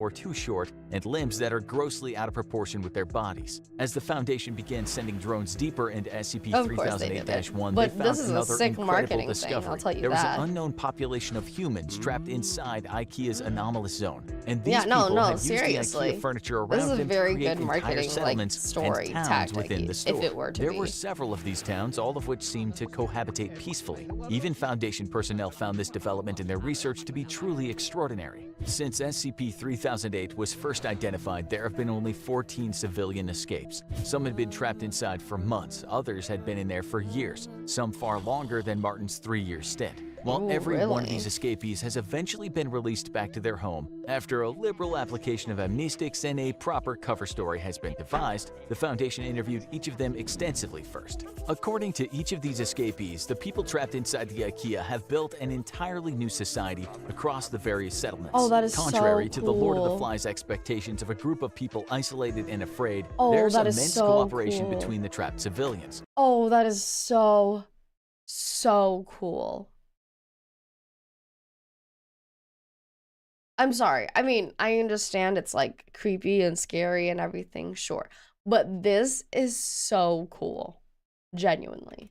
The food in The the idea several that there's IKEA like little restaurants in settlements SCP inside of 3008-1 mysteriously replenishes while nobody's there, so there's no threat of starving. There's no threat of the starving. automatic turning on and off of the lights forms as a rudimentary kind of day and night cycle. Nighttime, however, is when things get dangerous, as the SCP-3008-2 entities, which are known to the people inside as the staff, become extremely hostile after dark. Aggressive hordes of the staff swarm the settlements at night, repeating, "This door is now closed, please exit the building." The civilians inside are usually able to repel these attacks with minimal casualties, but the constant war of attrition slowly wears down those inside. The bodies of the creatures also need to be removed from the area after each attack, as the presence of corpses or even parts of corpses has been known to heighten the ferocity of the next night's attack. During the day, the staff return to a docile and unresponsive state, though they'll still defend themselves violently if anyone dares to attack. How did they remove the bodies then? Like, where will the bodies go? Where will the bodies of the corpses go? Over the course of the interviews with the 14 escapees, Foundation researchers were able to answer another of their key questions. How had so many people gone missing This in has the become store 5 nights at for IKEA? so long Nah, man, this has without being become noticed? 5 years But at the answer they IKEA. received only raised many more unsettling queries. Wait, what? Without being questions. How had so many people gone missing in the store for so long without being noticed? But the answer they received only raised many more unsettling queries. According to the escapees, there were people inside the settlements that, despite being otherwise of entirely sound mind and standard intelligence, seemed to lack very common knowledge that even a child should know. For example, some of them weren't aware of the International Space Station orbiting the Earth, or stranger still, the existence of the Statue of Liberty. This led the researchers to a frightening conclusion. SCP-3008-1 may not only be a nexus point of multiple IKEA stores in our dimension, it could be connected to IKEAs in every dimension where IKEAs exist. While it only abducts a handful of people from each store over an extended period of time, it suddenly becomes clear how this SCP was able to trap so many people without detection over such a long period of time, which in turn led to an even more terrifying revelation. The SCP Foundation may not have SCP-3008-1 as contained as they thought. I mean, they can only contain... Oh, right, because then it has to be contained in every dimension. It might even be tucked away in an IKEA store somewhere near you, just waiting for you to visit. After all, there's always room for one more. Okay, that one was cool. Do I think it's cooler because it's an IKEA and I know that IP? No, I just think it's cool. So, I'm gonna make SCP-3008 kind of maybe tied with the sculpture right now, if not a little cooler. But then definitely the plague doctor is under them and the old man escapes is the last. Because Trapped in IKEA is actually very cool. Watch me go to an IKEA and start taking pictures right now. Then never coming back. Alright, next SCP-5000. I want to say thank you very much to SCP Explained Story and Animation. They created this series that we're watching, right? And because of them, I can now understand SCPs just slightly better. SCP-5000. Gunshots echo down the concrete hallway of Site-22. Screams are the only thing that escape each room. Called the suit. A team of men in all black combat gear and masks move from one section of the complex to the next. Pietro Wilson hides in his office, listening to the cries for mercy of his colleagues. He shakes uncontrollably with fear. Who are they? He thinks. Why are they killing everyone? Welcome back, How did they Mugga. find us? Mugga, Moments Mugga. earlier, Pietro Wilson had been in the canteen eating dinner with other staff members. A group of heavily armed men entered the room. They stood silently surveying the area. One of the scientists stood up and asked if they could assist them. That's when the carnage started. Oh, One of the no. masked men raised his rifle and shot the scientist in the head. Oh my god, Chaos what? broke out as the other mercenaries raised their weapons and began firing. Infighting? Bullets flew everywhere. Not Pietro was lucky not infighting. to be struck or trampled as he escaped out the back door of the cafeteria. Oh, no. He ran to his office, slammed the door shut, and hid under his desk. What Now he happened? sits on the floor, with his legs pulled up to his chest, shaking uncontrollably. After a couple of minutes, he manages to take a deep breath and slows his heart rate. He regains control of his body, but is still filled with fear and adrenaline. Pietro crawls on his belly to his office door. He reaches up and pulls down on the handle. There's a slight click as the latch releases. He opens the door just a crack and peers out into the hallway. The flickering emergency lights illuminate the corridor for a few seconds at a time before plunging it back into darkness. There is no one in sight, but from around the corner, flashes of light from machine gun fire flickers down the hall. The screams of the workers at Site 22 are silenced. Pietro takes a deep breath and pushes the door open further. Buddy, He crawls Pietro, out of his office and starts you might want to just wait. Oh, he's just trying to leave. He's trying to escape, To get away from the mayhem, he must go deeper into the bowels of Site 22. The exit Nah, is man, the I'd other fall way, asleep but right he then is and too there. scared to head towards the armed men. He stands up and brushes the dirt from his Thank you, blue Mimi. technician I love jumpsuit. you too, The lights sweetheart. flicker Thank off. you, thank you. The hallway goes dark. He reaches out his hands and comes into contact with the cool, damp wall. He feels his way down the corridor, swimming in darkness. After a few moments, the lights flicker back on. Pietro looks over his Is that shoulder too much of a to make Selkie sure thing he is for still me? in the clear. Legitimately, all I do, I was like, if there's alarms going off, I'm safe in my office, I'm gonna take a nap. You know, is that too much of a Selkie thing for me? Standing at the end of the hall is a soldier dressed in all black with a mask covering his face. The soldier stands motionless. Pietro turns to face the soldier. His eyes open wide. His heart races. He can't breathe. The figure doesn't move. Then the lights flicker out again, and Pietro pushes off the wall and runs, blind in the darkness. He sprints as fast as he can when suddenly there's a loud crack and a bullet whizzes by his head. He can feel the wind as it barely misses his cheek. He continues to run. The lights flicker back on. He peers over his shoulder. Now there is an entire group of armed men pursuing him down the hallway, guns raised.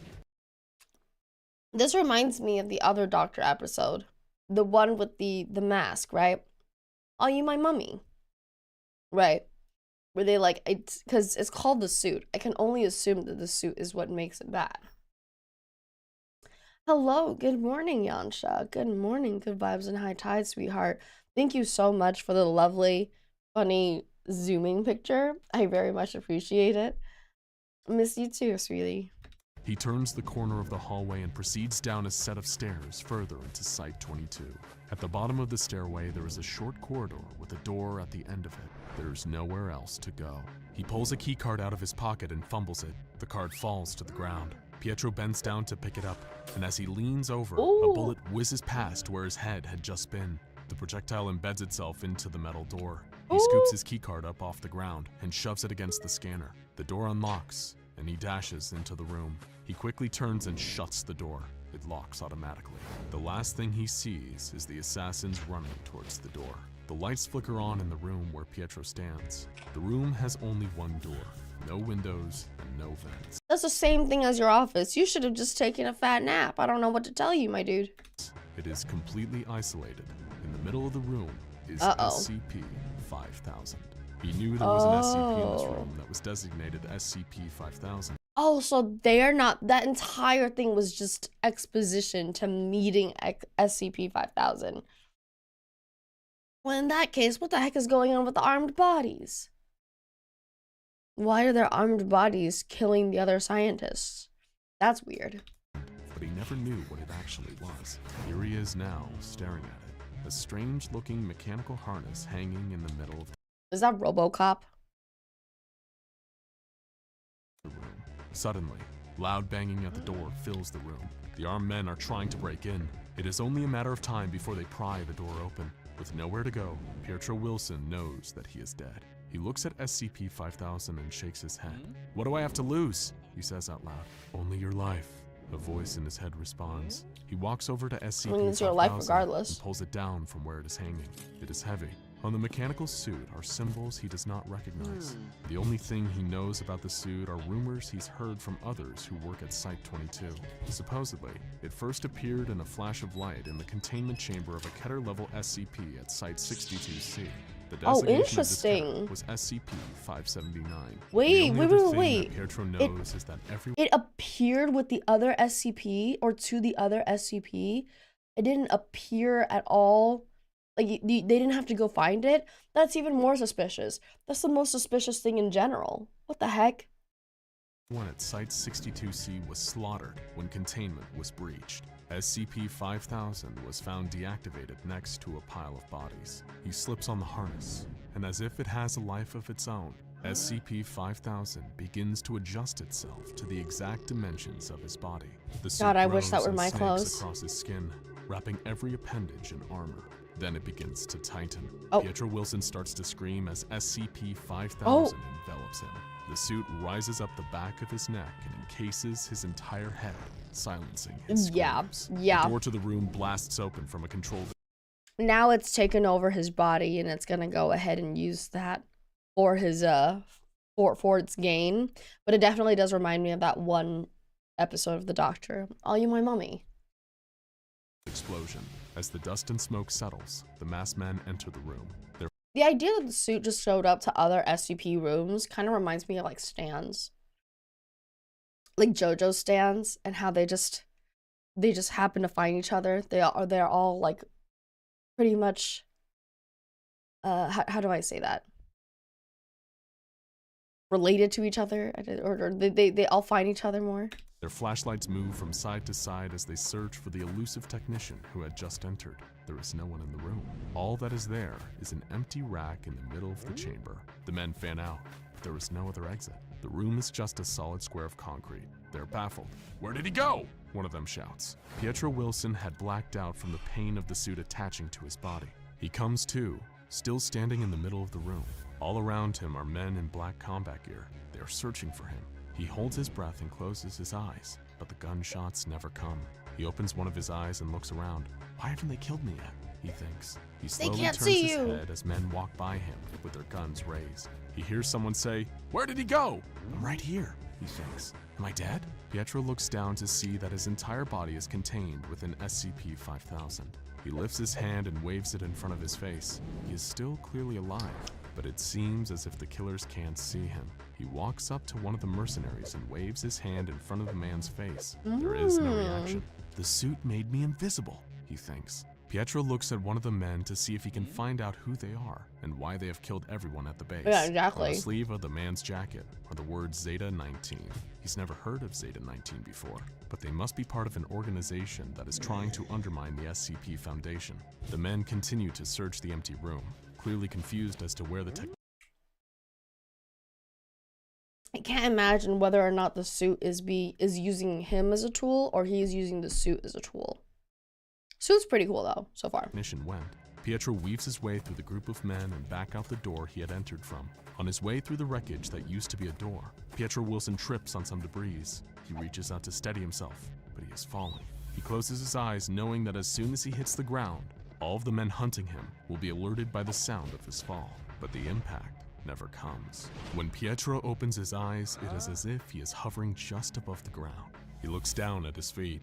The toes of the suit are firmly planted on the floor, like powerful magnets on iron. Ooh. SCP-5000 has prevented his fall and is holding him in place using the feet of the suit only. Hell He reaches yeah. out his hand and gently. Perfect for the Michael Jackson freaking, what is that called? When he, that one move he danced with where he like kind of just, he just leans over. How did he do that? I forgot that was a move for the longest time until just now. How did he do that? Now I'm curious. How did he? Oh.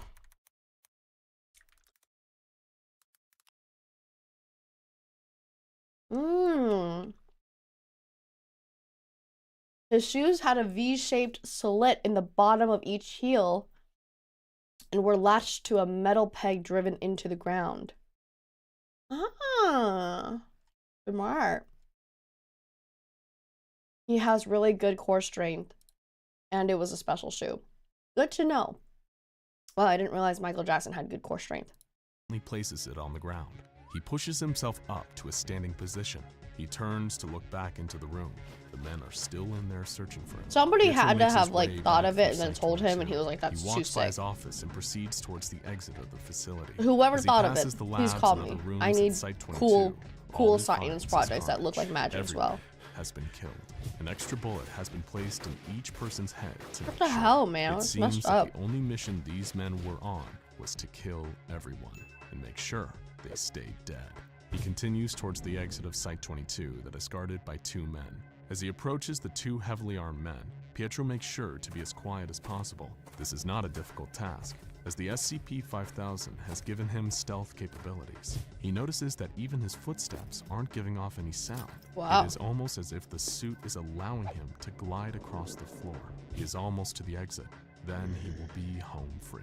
He takes a deep breath, turns sideways, and squeezes past the two men guarding the doorway. Can you actually as just he is about move? to leave this nightmare behind, one of the guards turns unexpectedly. The man's shoulder runs directly into Pietro Wilson, throwing him off balance. He is knocked into the second guard. Both of the men scream, "What is that?" One of them shouts. They begin to raise their guns on the invisible object that just bumped into them. Nothing. It's then that SCP-5000 takes over Pietro's body. The suit raises his arm and grabs one of the men by the throat.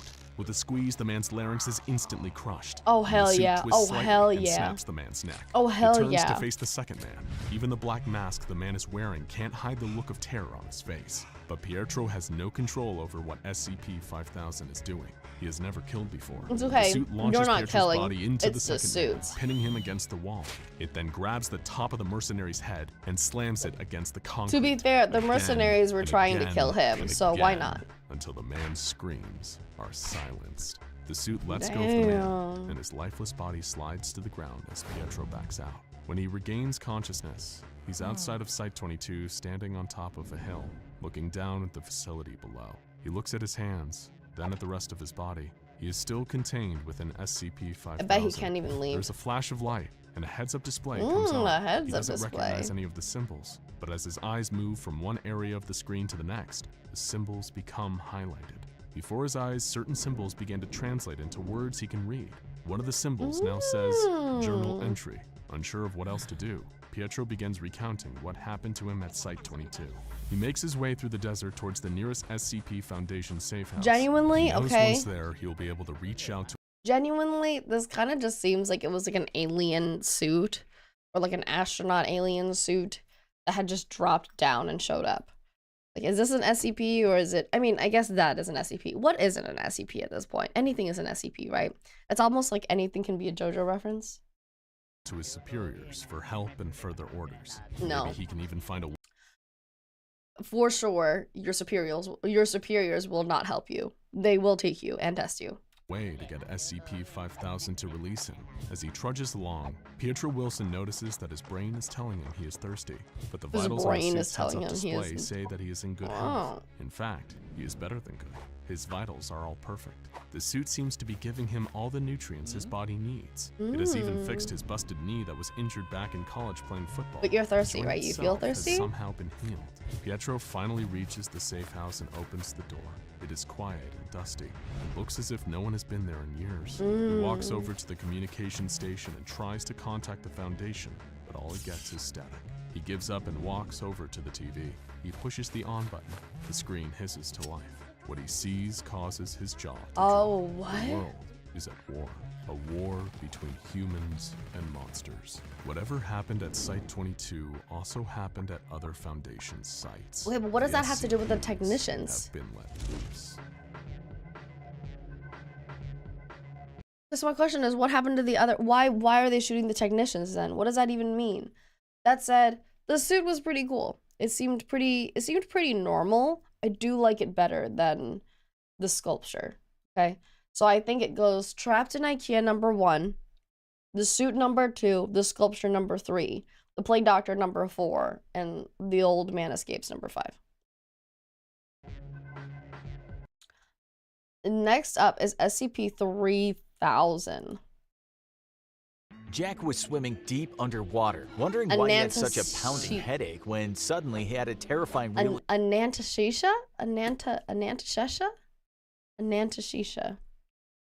realization. He had no idea where he was or what he was doing. There was a nagging feeling that he must have a specific reason to be here. You don't just end up deep in the ocean with a diving suit on by chance. Yet he had no idea what he was supposed to be doing. He wasn't sure he cared either. He was more worried about the throbbing pain in his head and the vision of two eyes staring at him out of the dark that he couldn't get out of his mind. Oh, I His heart see. began to race Illuminates. as he That's a pretty wondered good. what to Okay, do I and how to get understand help. now. He was in the middle of the ocean and appeared to be all alone. He couldn't see anything in the dark water except for this weird gray substance in front of him. Maybe he was gonna die here alone. Without knowing if anyone could even hear him, he began to speak aloud about how he was consumed by sickness and that darkness was all around him. This is the story of one of the most powerful and dangerous anomalies yet discovered, SCP-3000. Before Jack's descent into despair, the SCP Foundation had mandated an exploratory expedition off the coast of Bangladesh. After receiving a few strange reports from locals and fishermen, the Foundation suspected an SCP was lurking in the water and positioned a few personnel to investigate. Goodness. The crew Is it expected Nessie? danger, or Is it maybe the even great death. But what they got Loch instead Ness was monster? far Is it stranger Nessie? and more ominous. All of the men had been Tell me it's verified to be in Nessie. sound mental states when the mission set out, but a few of them reported feeling strange and uneasy as the submarine descended into the ocean. Before long, a veteran agent named Dr. Williams began to panic in a way that was completely out of character. He started sweating profusely, shaking, and wouldn't listen to a word of comfort or reason that anybody tried to offer. It might seem like a relatively normal reaction for anyone descending into the depths of the ocean to meet with a monster that they don't know anything about, but Dr. Williams was a seasoned professional who had been on hundreds of such missions before. There was no logical reason for him to act like this. This specific superior, this specific upper person, yeah, I hate the specific one. They've used it multiple times now to represent like an upper management type of role, but I hate the specific one. Who had been on hundreds of such missions before. There was no logical reason for him to act like this. Although the reaction of Dr. Williams was the most extreme, he wasn't the only one who started to feel strange. Multiple agents developed a creeping feeling of unease that swept over them. One of the calmer men tried to reason with Dr. Williams, asking him what was wrong and if he could explain exactly how he was feeling. That's when things got even stranger. Not only was the doctor extremely anxious, but he now seemed incapable of giving a real response to any questions thrown at him. He could only mutter that he was missing something, but he wasn't sure what. Knowing that many SCPs can bend reality and the human mind, many of the personnel began to have second thoughts about the mission and even asked for permission to call off the mission. But they were mandated to continue, so they went on. As the team went deeper and deeper into the ocean, things only got worse. Even the previously calm crew members became spooked and antsy, while the ones who were already anxious were now sweating and jittering. Oh, no. As for Dr. Williams, he was now pacing back and so it's forth all just like a around the mental, submarine, saying things nobody could understand. Every mental time push, he looked at his colleagues and his close friends, he seemed to stare straight through them and would call them by the wrong names. Whoa. It was as if his mind had moved to a different dimension. Whenever someone asked him to perform his normal duties, just gave he looked lobotomies. more confused than ever. Still, the team went deeper. SCP-3000, underwater lobotomies. Repeatedly, growing louder and louder until he was screaming, and the others were forced to sedate him. Just then, something came into view. It was what would come to be known as SCP-3000. The thing was huge, so huge that its whole body couldn't be seen out of the submarine window. It was a horrible eel-looking creature with a head as big as a town and haunting eyes that lit up the black ocean around it. What do you mean? It's But perhaps the strangest part was this giant eel seemed to be producing a weird gray liquid. Even the sedative wasn't enough to keep Dr. Williams calm anymore. There was a strange blank look in his eyes, as if the light and life had left him, and he just began screaming no repeatedly again and wouldn't respond to any attempts to calm him down. Not that anyone else was very capable of calming him down at this point. Even the crew members that had been holding up well were starting to act strangely, and nobody could get the image of these ominous eyes out of their heads. Then things went from bad to worse. Williams began screaming and shouting madly as if he was being tortured by an unseen force. The men tried to restrain him, but it was no use. He began smashing his head against the submarine window until it cracked, putting the whole mission and everyone's life at risk. He fell to the ground injured, chanting that there was nothing, whatever that meant. It was an emergency scenario. They began applying first aid to Williams as the submarine ascended to the surface as quickly as possible before the pressure of the ocean caused the cracked window to explode. By the time they reached the surface, Williams was dead. But there was something even more chilling than the circumstances of his death. Every single man who had been in that submarine experienced the same thing on the days that came afterward. The image of the eel-like creature's eyes seemed burned in their minds. So he was probably the first one to have seen it. Oh my goodness, this is a basilisk. It's almost like a basilisk. Really, it's genuinely almost like a basilisk.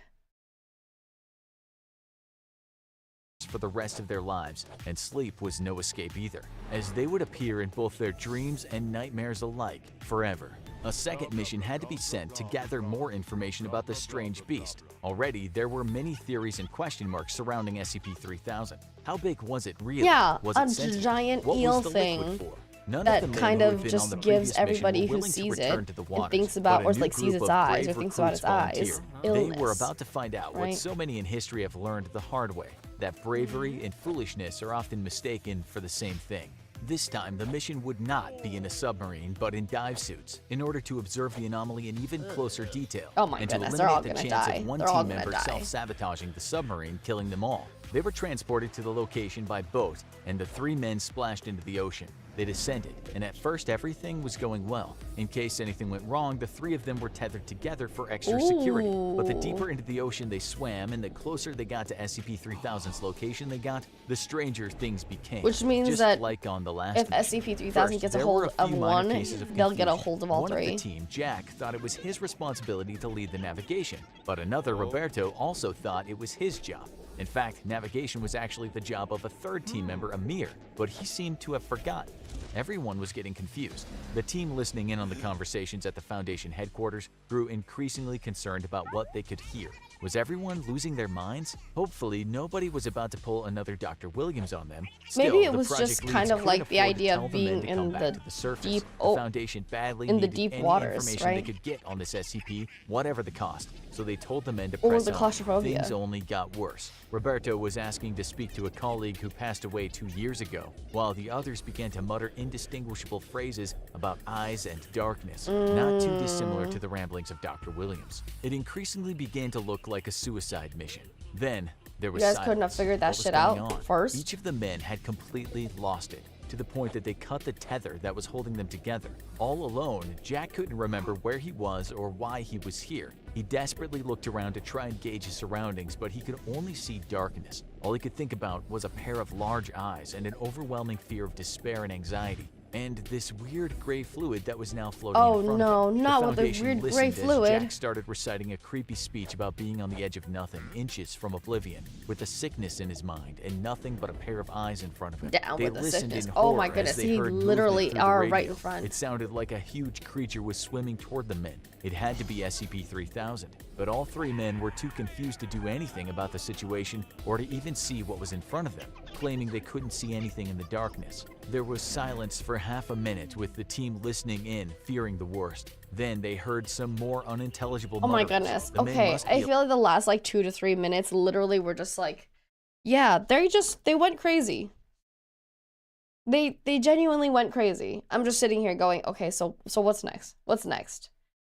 alive, but what on earth was going on? Then the gibberish started again. 2 of the men were screaming that Jack had just been swallowed whole and that they were being sucked in too. Why couldn't they just swim away? It was chaos. But then a few moments later, Roberto spoke into the radio, saying he was floating alone in the middle of the ocean and had now moved away from the eyes of SCP-3000. What? He finally seemed capable of forming coherent thoughts and speech. After Oh, what so had it's just just being happened, around Roberto him. now had a theory. He thought that somehow it was impossible to think straight around SCP-3000.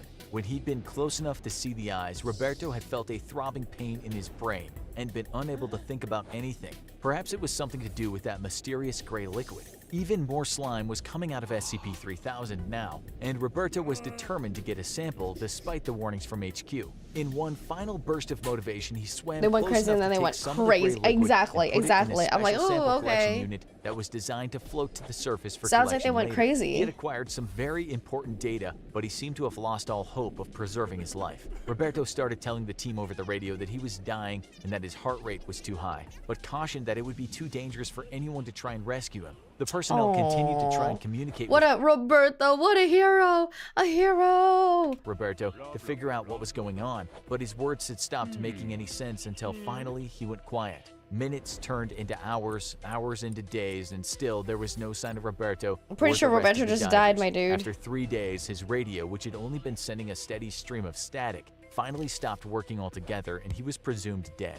However, the sample Roberto had collected had survived and made it to the hands of the Foundation researchers. It turned out to be a viscous substance now known as Y909, a chemical compound and extremely strong anesthesia. Y909 May we never causes forget head pain, Roberto. paranoia, Rip in fear, peace. panic, memory loss, and confusion, explaining what happened to Dr. Williams Grace. and the diving trio. The collection of Y909 might have resulted in 2 disastrous missions, but there's a silver lining as the substance ended up becoming an invaluable tool for the SCP Foundation. Really? Its ability How to make so? people Oh, I forget see. what had just happened to them can be used to eliminate knowledge of brilliant, very SCPs smart, among very the terrible, public. very smart. It also helps the Foundation staff cope with the traumatic experiences they encounter on their missions. Although other amnestics can be used for the same purpose, none are as powerful as the one produced by SCP-3000. Before its discovery, the amnestics used would break down too quickly, not fare well in storage, or cause undesirable side effects. The only problem is the method of sourcing. The only way to obtain Y909 is somewhat ethically questionable for most people. SCP-3000 produces Y909 after eating, so the best way to stock up on it is by feeding the creature. Okay, Sedated, sure, D-class but then how personnel do from you the Foundation actually are get sent it? on missions Right, do supposedly you have to observe the continuously anomaly up just close, give unaware three- that this mission is one way only. Just 3 humans for it to feed on and then distract it while you can go ahead and get the little secretion that it has? Because otherwise, how else? Other divers are then sent later to collect the fluid from a safe distance and store it. Of course, it's all for the greater good of humanity. Now, the Foundation protects SCP-3000 as best as it can guard something hundreds of kilometers long. The area is carefully patrolled, and members of the public are not allowed to enter the part of the bay where it resides. Anybody who accidentally comes into contact is contained. Just in Eventually, case, another just pair in of case Foundation you doctors actually went saw down in a it, or submarine it saw to you, try right? and learn more about SCP-3000. One became so affected by Y909 that he began hallucinating. He started talking about Ananta Shesha, the king of serpents in Hinduism. Ananta Shesha is believed to be all that will be that's left what after the name, end of the world, Ananta Shesha, because it exists throughout all of time simultaneously. The doctor said he believed that this was in fact Ananta Shesha, that SCP-3000 simply shows Okay, it us that seems like eventually it is everyone literally dies and just fades an into the SCP. darkness of oblivion. Like, it is right not an before he actual exited the Hindi god. submarine and swam right Dang it. into his mouth. That would've Luckily for been now, sick. SCP-3000 seems to be in a sort of hibernation state. It rarely moves and it doesn't hunt, although it will eat when fed. But no one knows when or if it'll wake, or what it's capable of if it does. Will it destroy the world, or simply drive us all insane? Nice, nice, nice. Actually, that wasn't too bad. I feel like the exposition, I don't know. I felt like them going, you know, oh, they went crazy. They went crazy. They went crazy multiple times was actually kind of yikes. But it wasn't too bad. I still think the IKEA should be first. Right. The IKEA is still first for me. The second one is the suit. The third one is the sculpture. The fourth one, I'll say Ananta Shisha. Because I don't know why, but I find it a little bit more interesting to have underwater play into this here. The sixth one is, wait, no. Did I miss a number? I totally did. After that, I think the plague doctor, and then the least still is the old man escapes. I don't know why. I just don't like it very much. There's more to the suit. Well, I really appreciate it, and I know that there's more to the suit. But since I am sick, this is going to be a little bit shorter of a stream.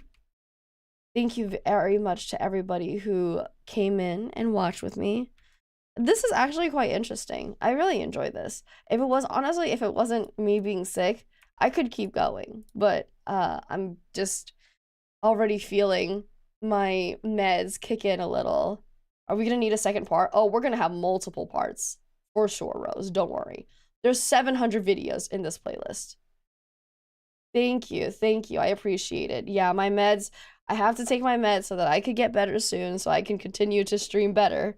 But my meds are kicking in for now. It is kind of like Goosebumps. I mean, I never watched Goosebumps, but for some reason, it does feel a little fun.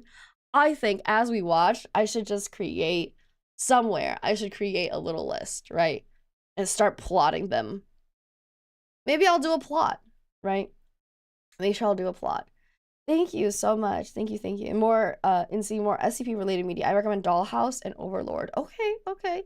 Rabbit, you should recommend it in our Maeve Waves, #MaveWaves. I did check it yesterday. Please recommend it there or into my Marshmallow. But first, we will try to get through this. As I mentioned earlier, Yap and Yikes will be here. I think maybe every 2 weeks at the latest. The next one is probably going to be something different, but then we'll go back to SCPs because I'm genuinely enjoying it also. And I know people really like SCPs. So I'm excited to hear some of your favorites. Whenever we come up to one of your favorites, please do let me know. I know a couple of you guys really like the IKEA one, and I can understand why now. Yeah, of course, of course. So we're gonna go ahead and try and see if we could find someone for me to support. Pardon. Oh my goodness. I'm so sorry. I'm so sorry.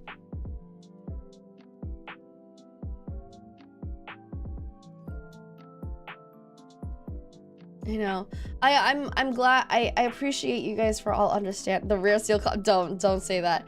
I appreciate all of you for understanding. I do apologize that today is a little bit shorter because I'm sick and I just want to make sure that I get better soon. Let's see.